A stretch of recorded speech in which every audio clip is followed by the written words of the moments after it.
વિદ્યાર્થી મિત્રો, પ્રકાશીય ઉપકરણની વિભેદન શક્તિ એટલે શું એ સમજીએ એ પહેલાં આપણે રેલેનું પ્રમાણ સમજી લઈએ. એ માટે આપણે એક ઉદાહરણ જોઈશું. તમે અહીંયા ત્રીજી આકૃતિમાં જોઈ શકો છો કે જ્યારે દૂરથી કોઈ કાર કે કોઈ સાધન આપણી તરફ આવતું હોય ત્યારે એની બે હેડલાઇટો એ આપણને એક જ દેખાશે. એટલે બંનેની જે વિવર્તન ભાત છે એકબીજામાં ભરી ગયેલી હોય છે. એટલે આપણે તે બે હેડલાઇટોને છૂટી જોઈ શકતા નથી.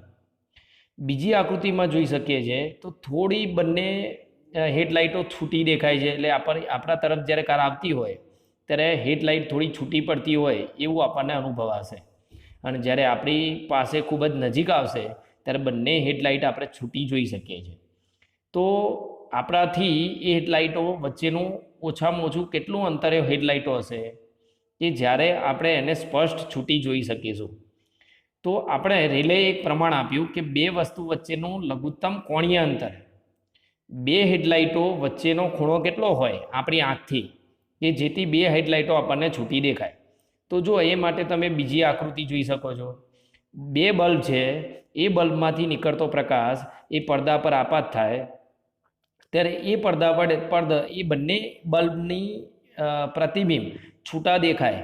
એ માટે તેમની વચ્ચેનો લઘુત્તમ કોણ કેટલો હોવો જોઈએ? તો રેલે એ માટે લઘુત્તમ કોણ, જેને કોણીય વિભેદન કહેવાય, આ તો રેલે કોણ કહેવાય, જેનું મૂલ્ય કેટલું છે 1.22 લેમ્બડા અપન કેપિટલ ડી.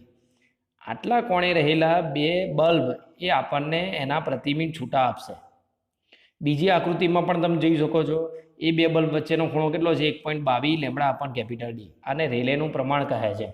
એટલે કે જ્યારે બે બલ્બ વચ્ચેનો ખૂણો 1.22 લેમ્બડા અપન કેપિટલ ડી જેટલો હશે, મતલબ બે બલ્બ આટલા કોણીય અંતરે હશે ત્યારે એ છૂટા જોઈ શકાશે, જેને રેલેનું પ્રમાણ કહે છે.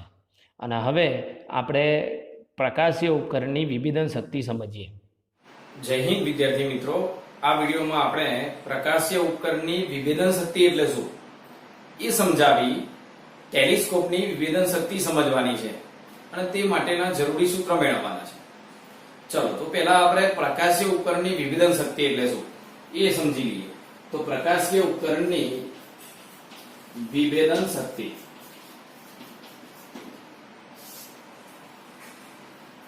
ધારી લો કે બે એકબીજાની ખૂબ જ નજીક રહેલા તારાઓ નું આપણે નરી આંખે અવલોકન કરતા હોય તો એ તારાઓ આપણને છૂટા દેખાતા નથી. પણ એ જ તારાઓનું અવલોકન જો આપણે ટેલિસ્કોપ વડે કરીએ તો એ તારાઓ આપણને છૂટા દેખાય છે. તો ટેલિસ્કોપની બે નજીક રહેલી વસ્તુઓને છૂટા પાડવાની તો છૂટા બતાવવાની જે ક્ષમતા હોય એને તેની વિભેદન શક્તિ કહે છે. જે ટેલિસ્કોપ બે વસ્તુઓના પ્રતિબિંબને વધારે છૂટા બતાવે એની વિભેદન શક્તિ વધારે કહેવાય. તે જ રીતે માઇક્રોસ્કોપ માટે પણ આ જ વસ્તુ લાગુ પાડી છે. ધારી લો કે બે નજીક અને અતિ સૂક્ષ્મ રહેલી વસ્તુ છે જે નરી આંખે જોઈ પણ શકાતી નથી છૂટી પણ પાડી શકાતી. માઇક્રોસ્કોપ વડે તમે આવી નજીક રહેલી અતિ સૂક્ષ્મ વસ્તુનું અવલોકન કરતા હોય ત્યારે એ માઇક્રોસ્કોપ એ બે વસ્તુઓને જેટલી છૂટી વધારે પાડે એટલી એની વિભેદન શક્તિ વધારે. તો પ્રકાશીય ઉપકરણની વિભેદન શક્તિ એટલે શું? તો જો બે નજીક રહેલી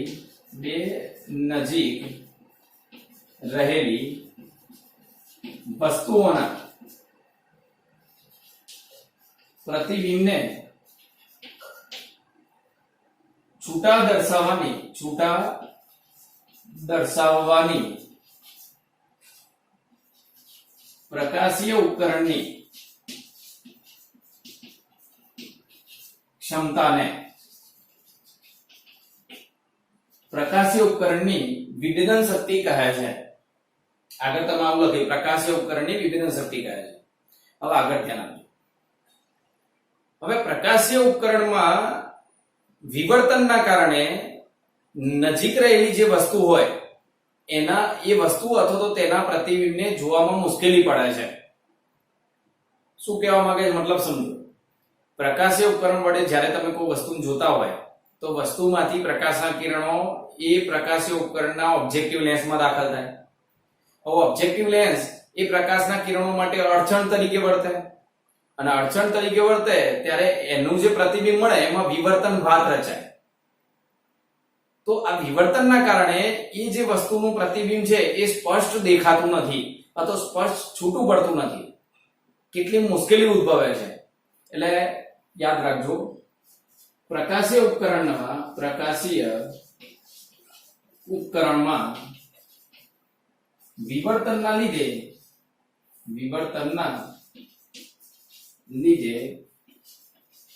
નજીક રહેલી બે વસ્તુ એકબીજાની નજીક હોય તો નજીક રહેલી વસ્તુઓ કે તેમના પ્રતિબિંબ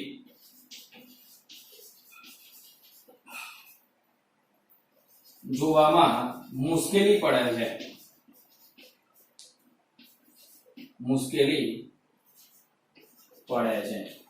તો વિવર્તનના કારણે આવી મુશ્કેલી ઉદ્ભવે છે. હવે આગળ સમજો. હવે પ્રકાશીય ઉપકરણ તરીકે આપણે ટેલિસ્કોપ લઈ એના માટે વિભેદન શક્તિ સમજવાની છે. તો આ મુશ્કેલી કેવી રીતે દૂર કરી શકાય, તો કઈ બાબતો અહીંયા લાગુ પડવી જોઈએ કે જેના કારણે આ મુશ્કેલી નિવારી શકાય. તો જુઓ, પહેલા તો ટેલિસ્કોપમાં ઓબ્જેક્ટિવ લેન્સ જે છે એ ટેલિસ્કોપનું કોણીય વિભેદન નક્કી કરે છે. એનો મતલબ શું થાય?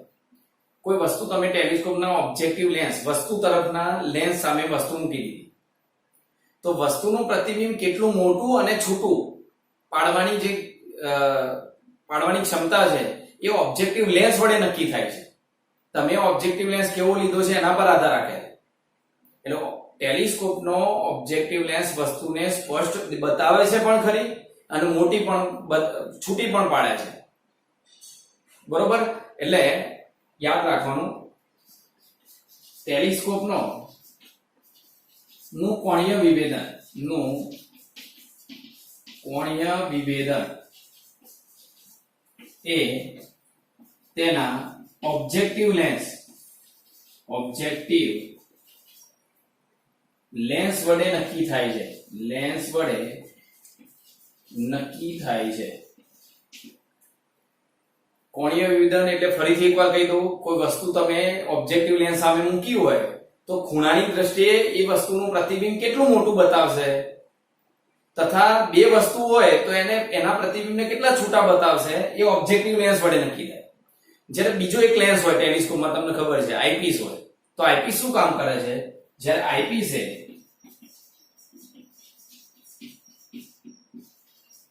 ઓબ્જેક્ટિવ વડે જે પ્રતિબિંબ મળે, ઓબ્જેક્ટિવ વડે મળતા પ્રતિબિંબની મોટવણી વધારે છે. મતલબ આઈપીસ નું કામ એટલું જ છે કે ઓબ્જેક્ટિવ વડે જે પ્રતિબિંબ મળે એનું મોટું કરવાનું કામ કરે છે. એટલે ટૂંકમાં એનો અર્થ એવો થયો કે ટેલિસ્કોપની વિભેદન શક્તિ, કોણીય વિભેદન એ ઓબ્જેક્ટિવ લેન્સ વડે નક્કી થાય. બરોબર?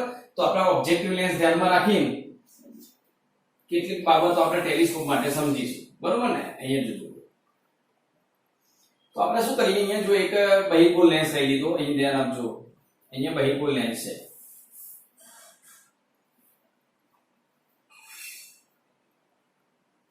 આ બહિર્ગોળ લેન્સ ટેલિસ્કોપનો ઓબ્જેક્ટિવ લેન્સ કહેવાય ને, વસ્તુ તરફનો લેન્સ.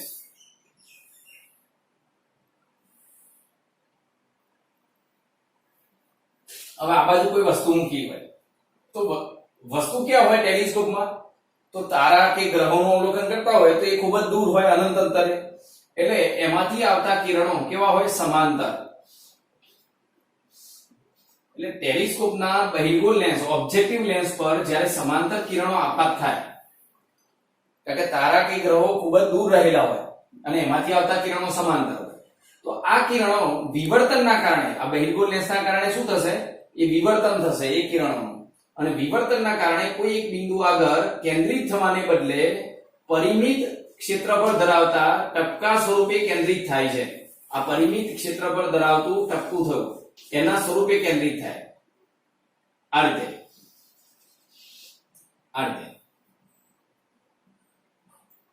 દૂરની વસ્તુનું પ્રતિબિંબ એક ટપકા સ્વરૂપે રચાતું નથી. આમાં થાય શું? દૂરની વસ્તુમાંથી આવતા કિરણો માટે આ બહિર્ગોળ લેન્સ અડચણ તરીકે વર્તે, સ્લિટ તરીકે. અને સ્લિટમાંથી પ્રકાશનું કિરણ બહાર નીકળે એટલે બાકુ વડે વિવર્તન થાય અને વિવર્તનના કારણે આ તરંગો છે અથવા કિરણો છે કોઈ એક બિંદુએ કેન્દ્રિત થવાને બદલે કોઈ પરિમિત ક્ષેત્રફળ ધરાવતા ટપકા સ્વરૂપે કેન્દ્રિત થાય છે, જે આકૃતિમાં અહીંયા દર્શાવેલું છે. હવે આની તીવ્રતા બતાવી હોય તો કેમ નહીં બતાવે? જો આમ મધ્યમાંથી અહીંયા તીવ્રતા વધારે છે આટલા સુધી, એટલે આ રીતે આપણે તીવ્રતા અહીંયા આની બતાવી શકીએ. થોડી હું અહીંયા દૂર બતાવી દઉં છું. આ રીતે એની તીવ્રતા બતાવી શકે, એટલે અહીંયા મધ્યસ્થ તીવ્રતા દેખાય. હવે ધ્યાન રાખજો. તો શું લખાશે તેના? વસ્તુમાંથી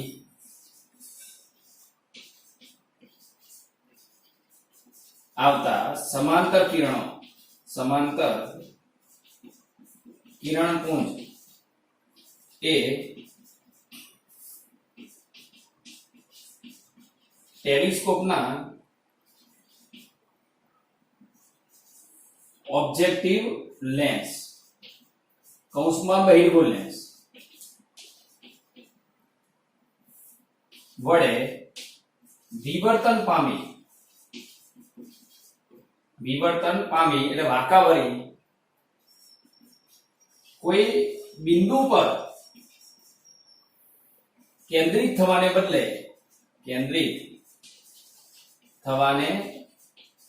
બદલે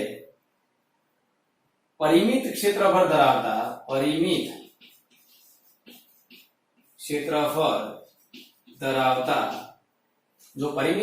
ધરાવતા ટપકા સ્વરૂપે કેન્દ્રિત થાય છે, જે આકૃતિમાં દર્શાવે છે. બરોબર, એટલે અહીંયા આકૃતિમાં આ વસ્તુ બતાવી. હવે આગળ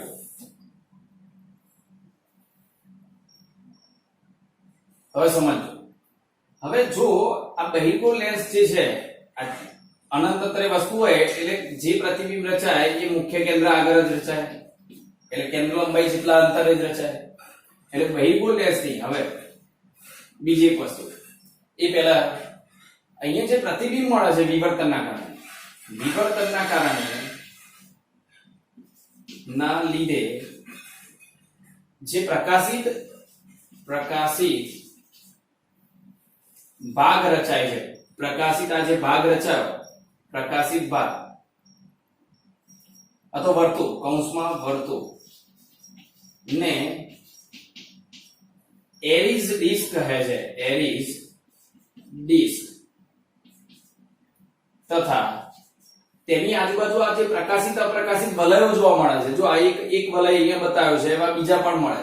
તો તથા તેની આસપાસ આ જે વર્તુળાકાર ભાગ મળ્યો એટલે એરીઝ ડિસ્ક કહેવાય. આને યાદ રાખજો, એરીઝ ડિસ્ક. તો આ એરીઝ ડિસ્ક ની આજુબાજુ પ્રકાશિત અપ્રકાશિત વલયો જે મળે છે તેની આસપાસ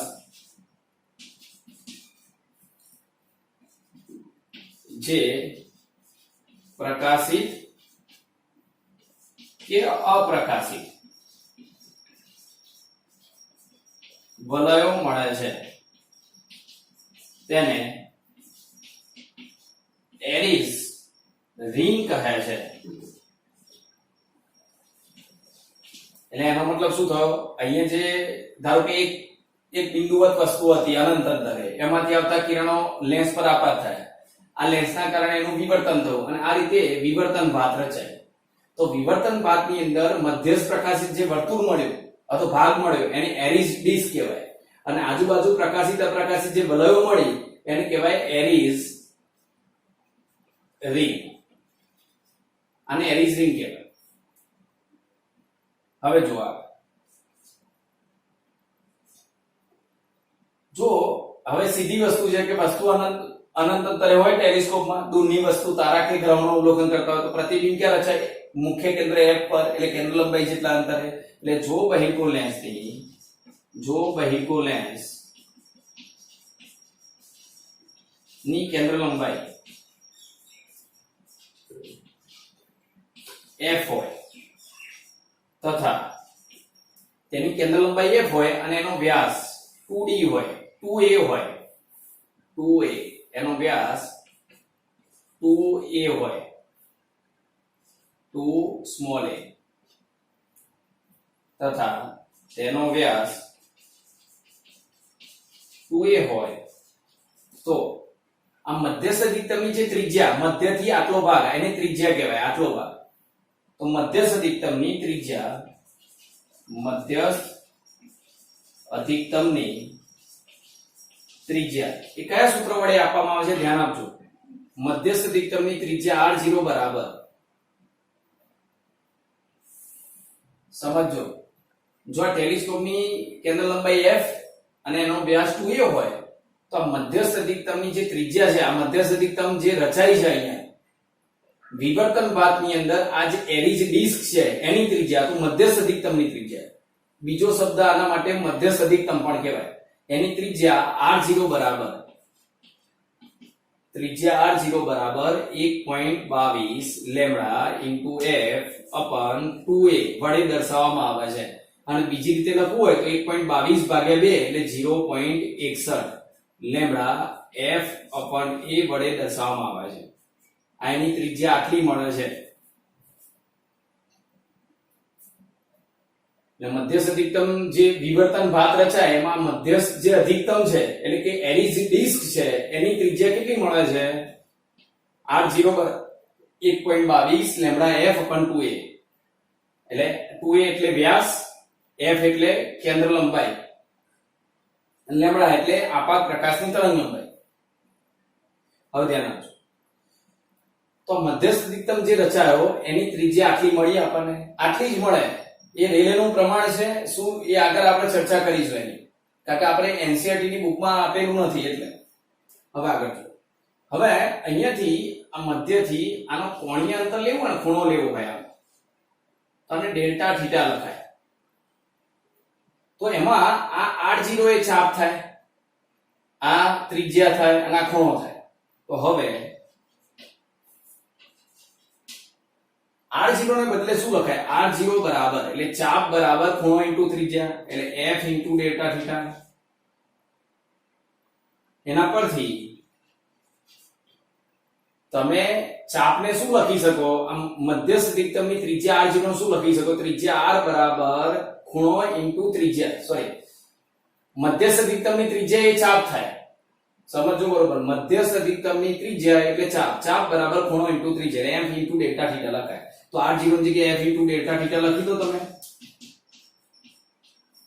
તો f ઇન્ટુ ડેલ્ટા થીટા બરાબર તમે બંને સૂત્ર લખી શકો હું અહીંયા આ લખું છું 0.61 લેમ્ડા ઇન્ટુ f અપને બંને બાજુ f કેન્સલ તો ડેલ્ટા થીટા બરાબર 0.61 લેમ્ડા અપને તો આ આપણને શું મળ્યું તો મધ્યસ્થ અધિકતમનું કોણીય અંતર મળ્યું અને જેને ટેલિસ્કોપનું કોણીય વિભેદન કહે છે કોણીય વિભેદન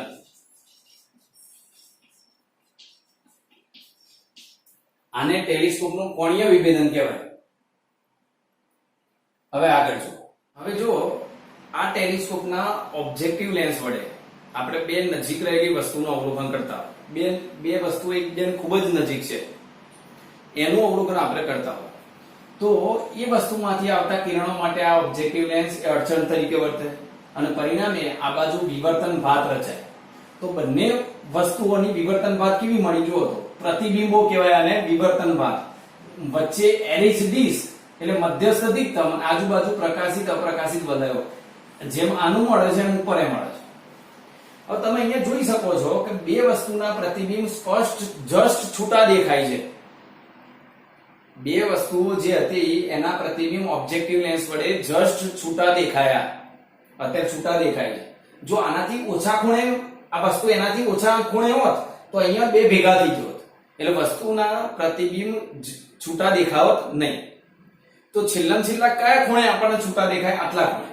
તો આ કયો ખૂણો જે આપણે અહીંયા મેળવ્યો ડેલ્ટા થીટા તો ડેલ્ટા થીટાને આપણે શું કહીએ છીએ ટેલિસ્કોપનું કોણીય વિભેદન તો એ કોણીય વિભેદન એ લઘુત્તમ ખૂણો થયો, ઓછામાં ઓછો ખૂણો થયો કે જેના માટે વસ્તુના પ્રતિબિંબ આપણને જસ્ટ છૂટા દેખાય. અહીંયા જસ્ટ છૂટા દેખાય એ માટેની સ્થિતિ છે છૂટા પ્રતિબિંબ. જો આનાથી ખૂણો નાનો હોય તો વસ્તુના પ્રતિબિંબ ભેગા થઈ જાય, આનાથી ખૂણો મોટો હોય તો વધારે છૂટા દેખાય. એટલે ઓછામાં ઓછો ખૂણો કેટલો હોવો જોઈએ? આ ડેલ્ટા થીટા જેટલો હોવો જોઈએ. એટલે અહીંયા લખાય અહીં કોણીય વિભેદન ડેલ્ટા થીટા કૌંસમાં કોણીય વિભેદન એ બે પ્રતિબિંબને છૂટા જસ્ટ છૂટા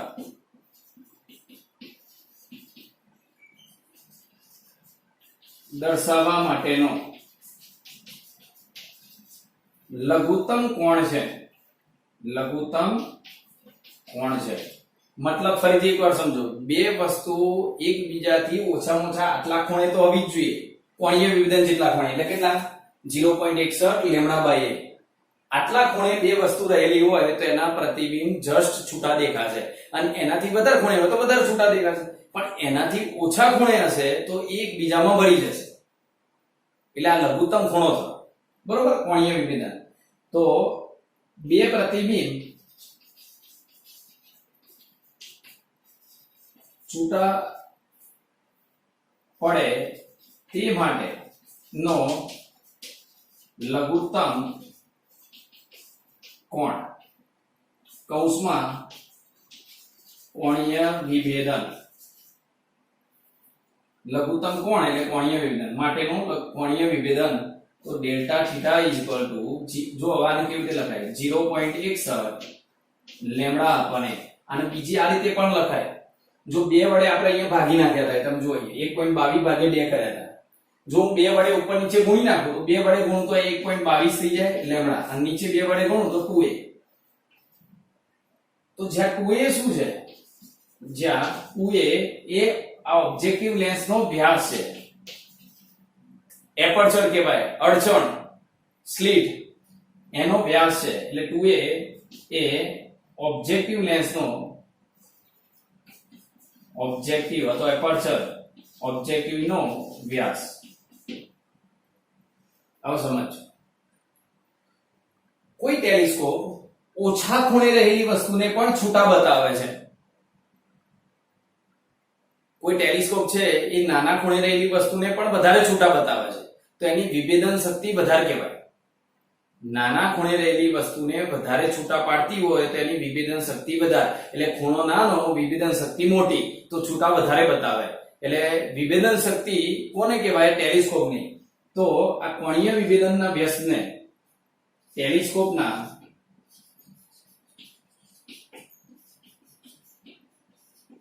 કોણીય વિભેદન ના વ્યસ્તને ટેલિસ્કોપની વિભેદન શક્તિ અથવા ભૌમિતિક વિભેદન કહે છે. અથવા વિભેદન શક્તિ અથવા ભૌમિતિક વિભેદન કહે છે. તો ટેલિસ્કોપની વિભેદન શક્તિ મતલબ રિઝોલ્યુશન પાવર. નામ યાદ રાખજો, વિભેદન શક્તિ નીચે વિભેદન શક્તિ અથવા ભૌમિતિક વિભેદન એટલે ટેલિસ્કોપનો રિઝોલ્યુશન પાવર. અને એ કોને કહેવાય? તો કોણીય વિભેદનનો વ્યસ્ત. તો સૂત્ર કેવું બને? આનું ઉલટું કરતો શું લખાય? તો 2a અપન 1.22 લેમ્ડા. અને 1.22 ના લખવું હોય તમારે તો 0.2 અને 1.22 ઉડાડ દો એટલે a અપન 0.61 લેમ્ડા આવું લખાય. હવે સમજો, ખાસ અગત્યનો પોઈન્ટ છે. તો ટેલિસ્કોપની અંદર ઓબ્જેક્ટિવ લેન્સ મોટો રાખીએ, ઓબ્જેક્ટિવ લેન્સ મોટો રાખીએ એટલે વ્યાસ વધારે. તો ટેલિસ્કોપમાં ઓબ્જેક્ટિવ લેન્સનો વ્યાસ વધારો હોય 2a, તો એનું કોણીય વિભેદન ઓછું મળે, કારણ કે વ્યસ્ત સંબંધ. નાનો ખૂણો મળે, અને નાના ખૂણે રહેલી વસ્તુને પણ ખૂણો જેટલો નાનો એટલું વિભેદન શક્તિ એની વધારે થાય. માનવ આંખ માટે કોણીય વિભેદનનું મૂલ્ય 1 મિનિટ થી 2 મિનિટ છે. એનો મતલબ શું થયો? આ બે વસ્તુ 1 મિનિટ કે 2 મિનિટ જેટલા ખૂણે રહેલી હોય તો જ માનવ આંખ વડે આપણે છૂટી જોઈ શકીએ. એનાથી નજીક રહેલી હશે તો આપણે છૂટી જોઈ શકીશું નહીં. તો માનવ આંખ માટેનું કોણીય વિભેદન 1 મિનિટ થી 2 મિનિટ. હવે સમજો હબલ ટેલિસ્કોપની કોણીય વિભેદન છે 1 સેકન્ડ. 1 સેકન્ડ જેટલું એટલે 1 મિનિટ કરતા ઓછું અંતર થયું. એનો એ સાઈડનો ભાગ થયો. 0.1 સેકન્ડ હતો. 1 સેકન્ડ કોણીય વિભેદન ધરાવતી વસ્તુને પણ એ છૂટી બતાવે છે. તો જેનો ઓછા ખૂણે રહેલી વસ્તુને વધારે છૂટી બતાવવાની જે ક્ષમતા હોય એને વિભેદન શક્તિ કહેવાય. એટલે જો આ બેનો સંબંધ વ્યસ્ત આવે તો યાદ રાખો, ટેલિસ્કોપની વિભેદન શક્તિ એટલે તેના કોણીય વિભેદનનો વ્યસ્ત. એટલે આ સૂત્ર ઊંધું લખાય. તો ફરીથી એકવાર કહી દઉં, જેટલો ઓબ્જેક્ટિવ લેન્સનો વ્યાસ વધારે એટલો કોણીય વિભેદન ઓછું. જેટલું કોણીય વિભેદન ઓછું એટલું એની વિભેદન શક્તિ છૂટા પાડવાની ક્ષમતા વધારે થાય.